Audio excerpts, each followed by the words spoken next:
So we have 4 salespeople trying to divide up Washington State into sales regions. And each of them will get one region to work in. So they're going to use the Last-Diminisher Method. And the way this method works is that the first person in the order uh, slices off a piece that they value as a fair share.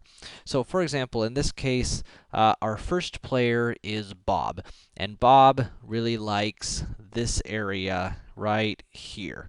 And so he slices off this region here. Now, the next player in the order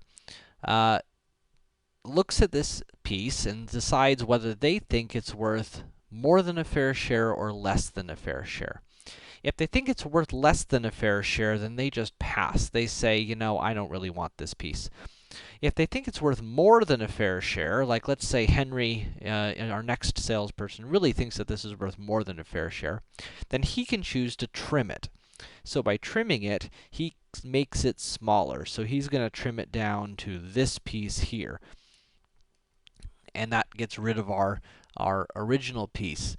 So those return to the now to be divided parts.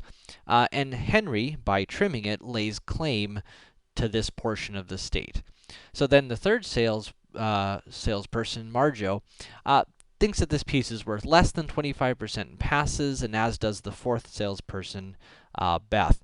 And so Henry, who was our trimmer there, gets this piece, and so Henry is going to lay claim to that piece, or ends up with that piece at the end of the first round.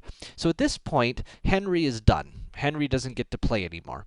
So now it goes back to Bob, because remember, Bob was the first in line. So Bob still really likes this region, so he expands out a little bit because he doesn't get that main part of Seattle, and draws this new region. Now remember, Henry is out of this. So next comes Marjo. Marjo looks at this and says, you know, I really don't think that's worth a fair share. Now, Beth, on the other hand, looks at this and says, you know, I think that's worth more than a fair share. I think that's worth, 35% versus, the 25% that's a fair share. Now, Beth has an advantage because she's the last player. So even though she values this as like 35%, she can be a little sneaky here and say, okay, I'm going to trim this. I'm going to trim it like that much. In other words, she didn't really trim it at all, right? She can trim it where it essentially doesn't change the value. So she does that, and by doing so, she lays claim to it. And so she ends up with this piece that she values as, in fact, more than a fair share. But remember, none of the people before her would have valued this as a fair share. Marjo passed on it, and technically she trimmed it smaller than Bob had originally drawn it. Whichever way you look at it, though, at most it would be worth a fair share to Bob. So now Bob and Marjo are the only players left. And since there are 2 of them, we can always finish off with divider chooser. Whenever we have 2 people, we can always do divider chooser. And so they flip a coin, and maybe Marjo is the divider. So Marjo decides, I don't really like traveling over the mountains, so let's go ahead and divide the state in half this way, and then you can choose.